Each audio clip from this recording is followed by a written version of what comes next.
On my kicker tonight, I revisit a simple question asked by former First Lady, the late Lucy Kibaki. Who is your mother? We will come back to that question in a bit. But first, another former First Lady is in the news headlines this week. Let me start by taking the position that former First Lady Mama Ngina Kenyatta is right. And I suspect I may just get insulted for saying that. But let me press on anyway.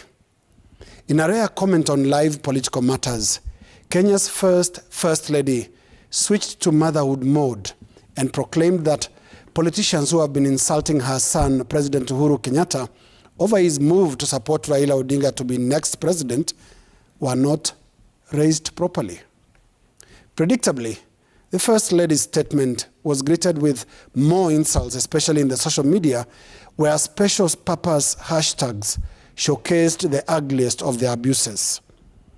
But politics and insults notwithstanding, Mama Ngina Kenyatta's substantive point should not be missed. Atop that very rabble of the online abuses trending to this minute, Kenyans of sound judgment should concede three things.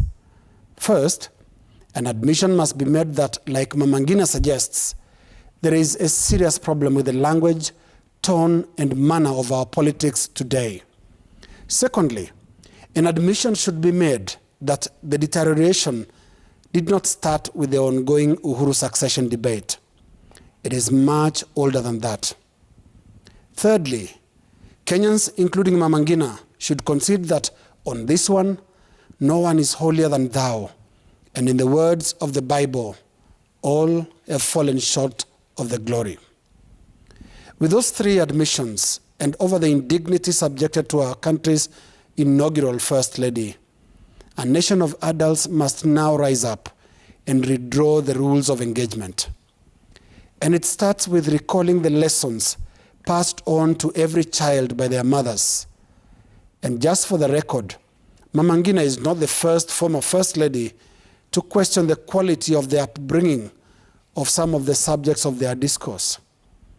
Sometimes back in one of the newsrooms in this town, Nairobi, the late First Lady Lucy Kibaki, may her soul rest in peace, was so enraged by the media's coverage of her family that she walked to a media house in the dead of the night and asked a stunned journalist a simple question: who is your mother? Tonight, that is a persistent question every Kenyan politician should answer. That question again: who is your mother? When politicians cannot refer to each other by name and instead call each other names and insults like Mwizi and Kitandawili, then they owe Kenyans the answer to that question: who is their mother?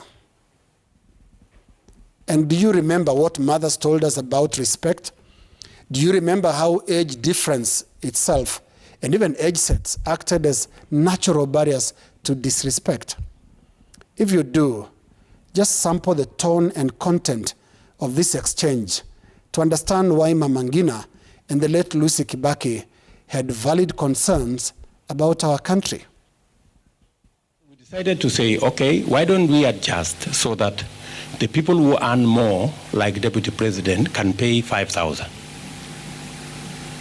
Then the other people can be graduated like that. So we changed the regulation, but we were taken to court by a stupid man called Atuli. I have no regret to say he's a stupid man, because he is. He's a very foolish person. Because he is supposed to be representing the lower people. What business does he have defending Deputy President not to pay 5,000 shillings? It's always good to be stupid than to be a thief. A stupid can be advised. A thief steals from the mother. So who is better? The anger between William Samoei Ruto with me is that I stopped him from stealing at NSSF. Now, our archives are full of such base illustrations, but I picked the Ruto-Atoli exchange because of its wealth of dishonor.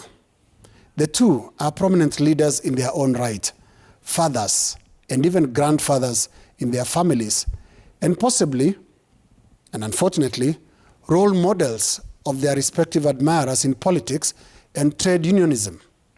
The two are also not age mates, and therefore, in the strict context of African ways, they cannot exchange words in public, let alone insults. But the exchange represents the low road taken by our political discourse. And just look around both campaigns and see the quality of the emerging youthful politician. An ability to hurl abuses seems to be the main qualification out there.